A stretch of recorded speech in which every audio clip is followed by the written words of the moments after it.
อาจารย์ปูซ่าสุดคารวาสจอมขมังเวทแห่งหลอนสำโรงประเทศลาวเป็นลูกศิษย์เอกผู้ที่สืบทอดวิชาอาคมสายพระอาจารย์ซ่าคำแดงญาณาวุโธพระเกจิอาจารย์ชื่อดังผู้วิเศษแห่งประเทศลาวอาจารย์ปูซ่าสุดคารวาสจอมขมังเวทแห่งหลอนสำโรงประเทศลาวเป็นลูกศิษย์เอกผู้ที่สืบทอดวิชาอาคมสายพระอาจารย์ซ่าคำแดงญาณาวุโธ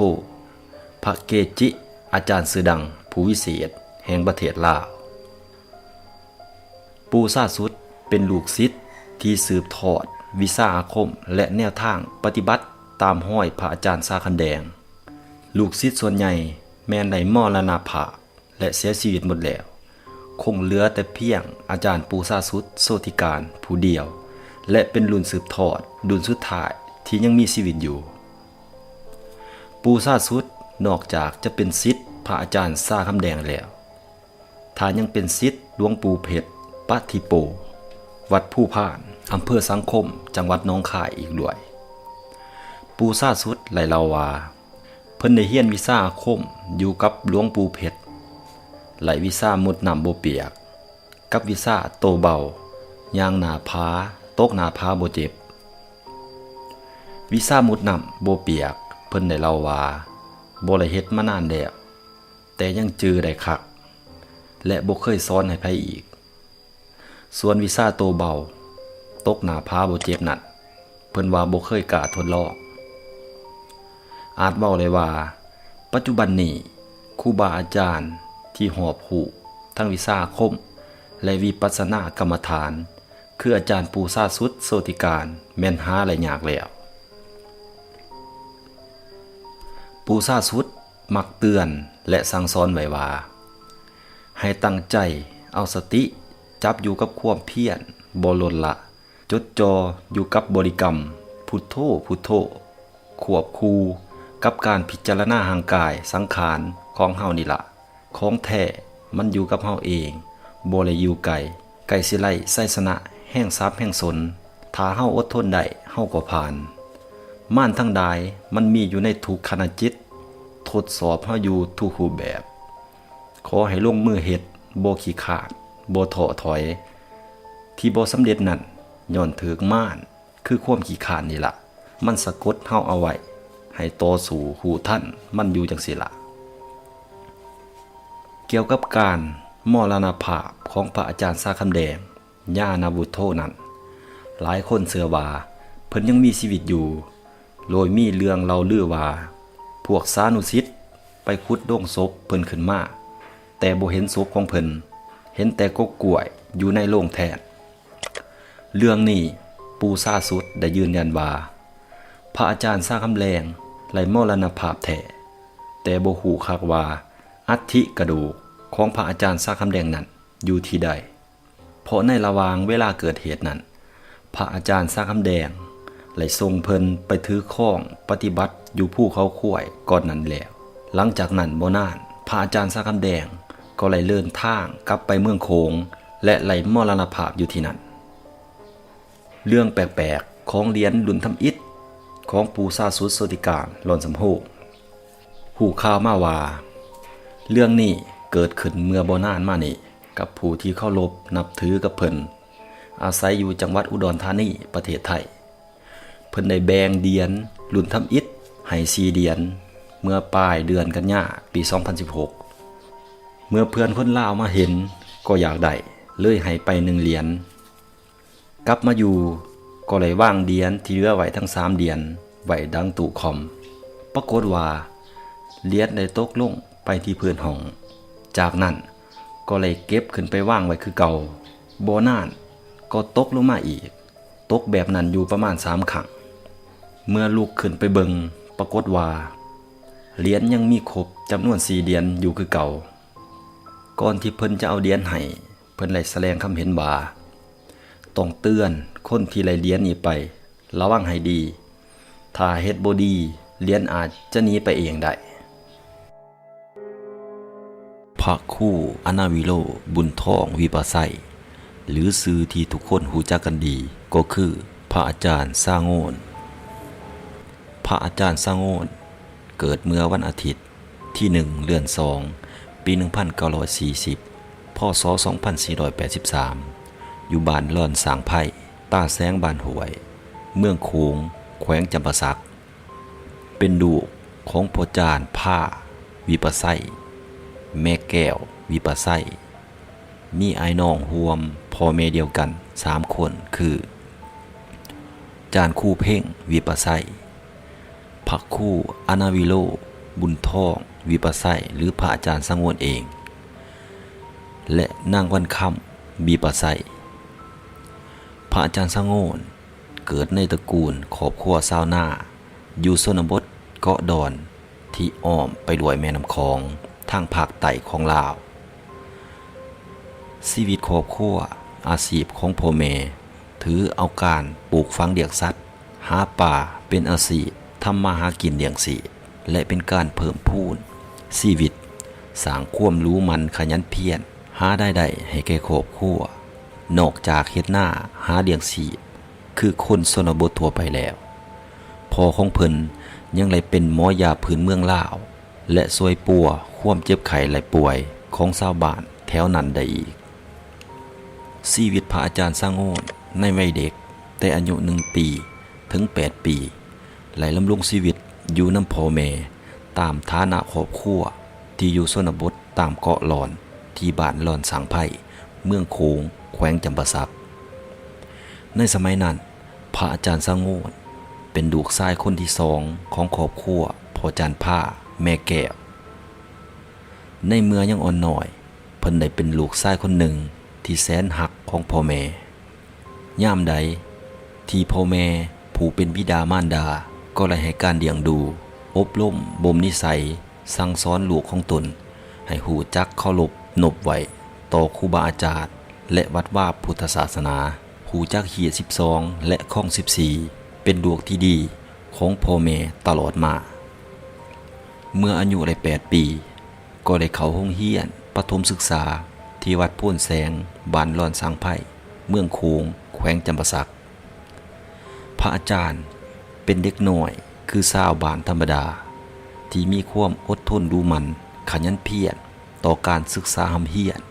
และเฮ็ดเวียกในครอบครัวเฮือนซ่านช่วยพ่อแม่ถึงแม้นจะพบอุปสรรคต่างๆพระอาจารย์ก็ได้อดทนคือคำพ่อแม่เคยบอกสอนมาตลอดมาฮอดปี1956พศ2499พระอาจารย์ได้สำเร็จการศึกษาชั้นประถมและสอบเสียงและอันดับที่3ของนักเรียนที่เมืองโขง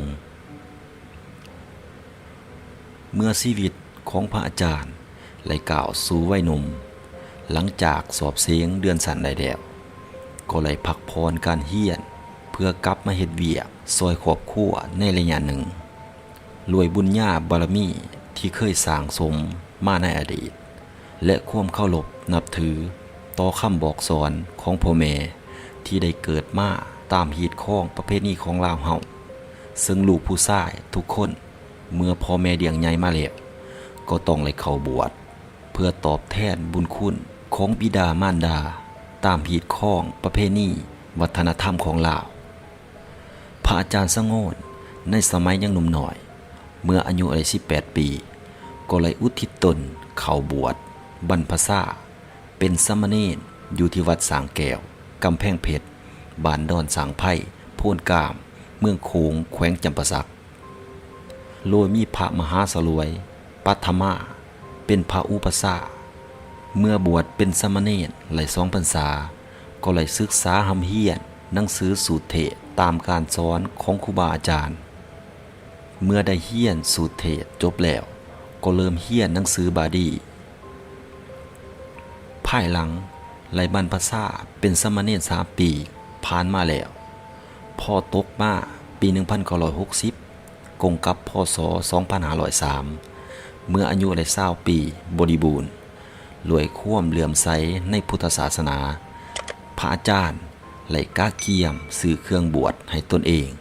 โดยบ่ให้พ่อแม่และญาติพี่น้องยุ่งยากนำพระอาจารย์เลยตัดสินใจเขาอุปสมบทบวชเป็นพระภิกษุในพุทธศาสนาในเดือน7 ขึ้น10ค่ำวันพุธเดือนมิถุนายนปี1960กงกับพศ2503ที่พัทสิมมาวัดสางแก้วกำแพงเพชรบ้านลอนสังไพ่โพนกามเมืองโขงแขวงจำปาสักโดยพระครูวิสุทธิโสลาค่ำตันวัดนางขวัดเป็นพระอุปสาพระอาจารย์คู่ค่ำวัดหินสิวเป็นกรรมวาจาจารย์ขัว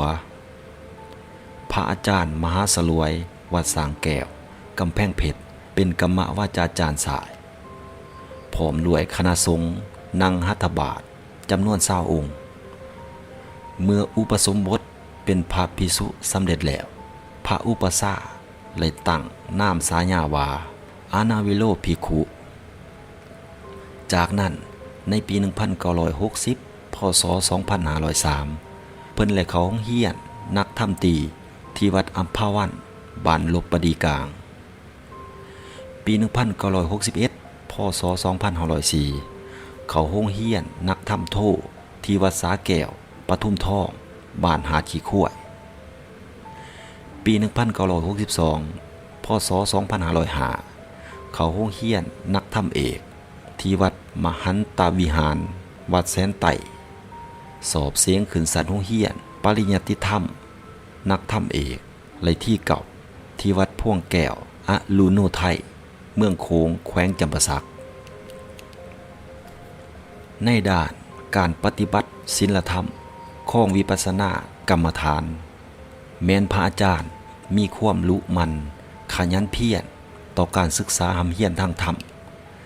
สามารถสอบบาดีไวยากรณ์และประโยค3พร้อมเดียวกันนั้นปี 1963 พศ 2506 พระอาจารย์ก็เลยตัดสินใจจำพรรษาอยู่ที่วัดทามเคปเพื่อปฏิบัติธรรมพ่อฮอดมือขึ้น10ค่ำเดือน8ก่อนวันเขาพรรษาพระอาจารย์มีความภาคเพียรพยายามในทางพุทธศาสนาจึงได้ตัดสินใจไปเฮียนข้องวิปัสสนากรรมฐานโดยการเขาเฮียนเป็นลูกศิษย์ของพระอาจารย์สาคำแดงญาณวุโธหัวหน้าศูนย์ปฏิบัติธรรมกรรมฐานอยู่วัดสุทธารามบ้านทามะเข็บเมืองโขงแขวงจำปาสักโดยใส่เวลาฝึกอบรมเป็นเวลา9 เดือนภายดังที่ได้ตั้งใจหำเฮียนอย่างเคร่งครัดผู้ละเอียดต่อการปฏิบัติของกรรมฐานพระอาจารย์จึงได้ขอสมทานเขากรรมฐานไล่37 วันพระอาจารย์ก็เฮียนจบพระอริยธรรมเบื้องต้นนำพระอาจารย์ซาจูมผู้เป็นศิษย์ของพระอาจารย์ใหญ่มหาปานอนันโทสำนักวัดมหาพุทธวงศาโศกปาหลวงนครหลวงเวียงจันทน์เมื่อบวชเข้ามาในพุทธศาสนาแล้วก็เลยศึกษาหำเฮียนพระสูตรพระวินัยพระอภิธรรมตามหลักคำสอนในทางพุทธศาสนาที่พระพุทธองค์ได้บัญญัติไว้พระอาจารย์ไหลสัญจรไปมาหลายวัดได้ทีเพื่อเลยศึกษาหำเฮียนนำครูอาจารย์องค์ที่มีคุณธรรมหลานการปฏิบัติในข้องวิปัสสนาตกมาฮอดปี 1964 พศ 2507 วัดสางแก้วกำแพงเพชรบ้านลอนสังไพ่ซึ่งเป็นวัดบ้านเกิดของพระอาจารย์ขาดผู้บริหารการปกครองคือเจ้าอธิการวัดที่จะนำผ้าออกตัวญาติโยมทำบุญให้ทานชาวบ้านจึงได้นิมนต์พระอาจารย์ไปอยู่วัดสางแก้วกำแพงเพชรบ้านลอนสังไพ่โพนกามและเลยถือแต่งตั้งเป็นเจ้าอธิการอยู่วัดลอนสังไพ่โพนกามเป็นเวลา9 ปี การเคลื่อนไหวเวียกงานหลานการปกครองของพระอาจารย์ในปี 1973 คณะปกครองสงฆ์เมืองโขงแขวงจำปาสักเลยมีมติแต่งตั้งเพิ่นให้เป็นพระอาจารย์เผยแผ่ศีลธรรมประจำแขวงปี 1976 กองประชุมใหญ่คณะผู้แทนสงฆ์แขวงจำปาสักเลยแต่งตั้งพระอาจารย์เป็นคณะอพสเมืองโขงซึ่งมีหน้าที่เผยแผ่ศีลธรรมปี 1977 คณะศึกษาสงฆ์แขวงจำปาสักนิมนต์พระอาจารย์ไปเรียนวิชาบำรุง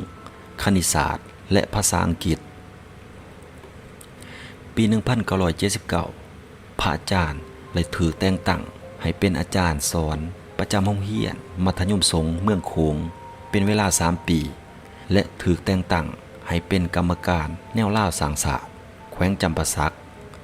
รับผิดชอบเผยแผ่ศีลธรรมอยู่เขตเมืองโขงและเมืองมุ่นละประโมกทั้งเป็นคณะกรรมการลบล้างการกึกหนังสือให้แก่ประชาชนชาวเมืองโขงอีกปี 1987 กองประชุมใหญ่คณะผู้แทนสงฆ์ทั่วประเทศเลยเลือกตั้งให้พระอาจารย์เป็นคณะกรรมการศูนย์กลางพุทธศาสนาสัมพันธ์แห่งประเทศลาวรับผิดชอบเผยแผ่ศีลธรรมพุทธศาสนาปี 1999 หา 2006 กองประชุมใหญ่คณะสงฆ์ครั้งที่ 4เลยเลือกตั้งให้พระอาจารย์เป็นคณะประจำอพส.แขวงจำปาสักและเป็นประธานอพส.เมืองโขงทั้งเป็นคณะกรรมการองค์การพุทธศาสนาสัมพันธ์ลาวปี 2006 รวยสุขภาพร่างกายของพระอาจารย์บ่สมบูรณ์ก็เลยลาพักพรปิ่นปัวตนเองแต่ยังได้ถือแต่งตั้งให้เป็นที่ปรึกษาอพส.แขวงจำปาสักอีกในการสร้างสาพัฒนาของเพิ่นเริ่มแต่ชีวิตอยู่ภายใต้ห่มกาสาวพัดและพยายามศึกษาเฮียนตามหีดข้องพุทธศาสนาและเต่าโฮมความสามัคคีนำพาพระสงฆ์สามเณรและออกตนญาติโยมสร้างสาวัดว่าพุทธศาสนาให้เจริญรุ่งเรืองก้าวหน้ามาตลอดในปี 1972 พ.ศ. 2515 พระอาจารย์คู่รักคำแก้วทรัพย์ปุญโญเจ้าคณะสงฆ์แขวงจำปาสักพระคู่รักคำธรรมทาโลทองแก้ววิจิตรเจ้าคณะสงฆ์เมืองโขงแขวงจำปาสักพญาเพ่งสุวรรณราศีพญากิแก้วกิติคุณเจ้าแขวงจำปาสักพญาหลวงแหวนอภัยเจ้าเมืองโขงและพญาหลวงเขือบศรีสุราษฎร์เลยพร้อมกันอาราธนานิมนต์พระอาจารย์มาสร้างวัดใหม่อยู่ข้างเรือนยุ่นและเลยตั้งชื่อวัดว่าวัดพุทธมิเจดีย์ศรีมหาโพธิ์หรือเอิ้นว่าวัดเรือนยุ่นเมืองโขงตลอดชีวิตของเพิ่นที่อยู่ภายใต้ห่มกาสาวพัดไหลนำผ้าพระสงฆ์สามเณรและออกตัวญาติโยมสร้างวัดใหม่และบูรณะวัดเก่าเป็นจำนวนหลวงหลายบ่แม่นเฉพาะแต่ในแขวงจำปาสักหรือแขวงอื่นๆนอกจากการสร้างสาวัดว่าพุทธศาสนาแล้วพระอาจารย์ก็ยังเห็นความสำคัญเป็นห่วงเป็นใยต่อสังคมอีกเคยเลยช่วยเหลือพ่อแม่ประชาชนที่ถูกภัยพิบัติน้ำท่วมหลายหมู่บ้านในทั่วประเทศมาฮอดนี้การเล่าเรื่องประวัติของพระครูอานาวิโรจน์บุญทองวีประไสหรือพระอาจารย์สงวนก็เลยจบลงเพียงเท่านี้ถ้าหากข้อมูลใดผิดพลาดต้องขออภัยมาณที่นี้ด้วยถ้ามัก